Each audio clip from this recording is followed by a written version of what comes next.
শুরু করছি target question ব্যাংকের ফার্স্ট সামেটিভ এভালুশনের হেলেঞ্চা high school 24th north 24 Parganas. এখানে বলছে Phulmoni is a Santhal girl. Phulmoni একটি সাঁওতাল মেয়ে। She lives in a village, সে গ্রামে থাকে। Have you ever been to her house, তুমি কি তার বাড়িতে গেছো? There are beautiful pictures painted on the wall of her house, সে তার বাড়ির দেওয়ালে খুব সুন্দর সুন্দর ছবি এঁকে রেখেছে।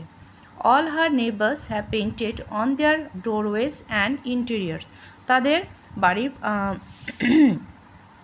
তার প্রতিবেশীরা সবাই তাদের দরজায় ও বাড়ির ভেতরে ছবি এঁকেছে। There are pictures of trees, flowers and birds on the walls and floors, দেয়ালে আর মেঝেতে গাছ, ফুল আর পাখির ছবি আছে। Phulmoni like her elders loves to paint on mud wall, Phulmoni ঠিক তার বাড়ির বড়দের মতনই মাটির দেওয়ালে ছবি আঁকতে ভালোবাসে। The pictures of hers are colourful, তার হাতে আঁকা ছবিগুলো খুব রঙিন।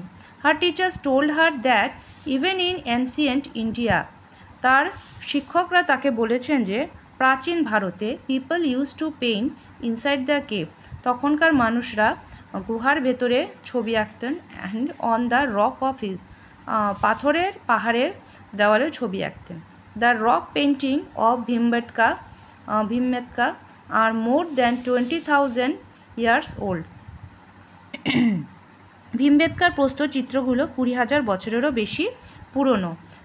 দে are red, white, green or yellow in colour, সেগুলো লাল, সাদা, সবুজ এবং হলুদ রঙের হয়। Phulmoni has never been to Bhimbetka to see rock painting of ancient man, Phulmoni কখনও প্রাচীন মানুষের প্রস্তরচিত্র দেখতে ভীমবেটকায় যায়নি। But she has heard stories about the famous rock painting from her teacher, কিন্তু সে তার শিক্ষিকার কাছ থেকে বিখ্যাত প্রস্তরচিত্রগুলো বিষয়ে গল্প শুনেছে। এরপর আসছি আমরা কোশ্চেন অ্যান্সারে। Answer the following questions. Who love to paint on the mud wall, কে মাটির দেওয়ালে ছবি আঁকতে ভালোবাসে? আমরা লিখবো অ্যান্সার ফুলমণি, শুধু ফুলমণি লেখা যাবে না। Phulmoni love to paint on the mud wall, Phulmoni মাটির দেওয়ালে কোথা থেকে আঁকে, এখান থেকে লিখবো আমরা। নাম্বার 2 বলছে water painted on the walls and floor, দেওয়ালে আর ফ্লোরে মেঝেতে কিসের ছবি আঁকা থাকছিল? তো লিখবো এই যে এখান থেকে। হ্যাঁ, there are pictures of trees, flowers, birds on the walls and floors. Number 3 what did Phulmoni's teacher tell her, ফুলমণির টিচার কি বলেছে আমরা এখানে লিখবো ফুলমণিস টিচার্স টোল্ড হার, এখান থেকে হারের জায়গায় লিখবো ফুলমণি। হ্যাঁ, এই যে এটা লিখবো Phulmoni's teachers told her that even in ancient India people use to paint inside the cave and on the rock of hills. হয়ে গেল। নাম্বার বি বলছে আমাদেরকে টিক করতে বলছে কোনটা সঠিক হবে। ফুলমণি ওয়াজ এ কী হবে, ক্রিকেটার, ম্যাজিশিয়ান, সান্থাল, এখানে হবে সান্থাল গার্ল। বি নাম্বার 2 বলছে Bhimbetka is a famous for rock painting.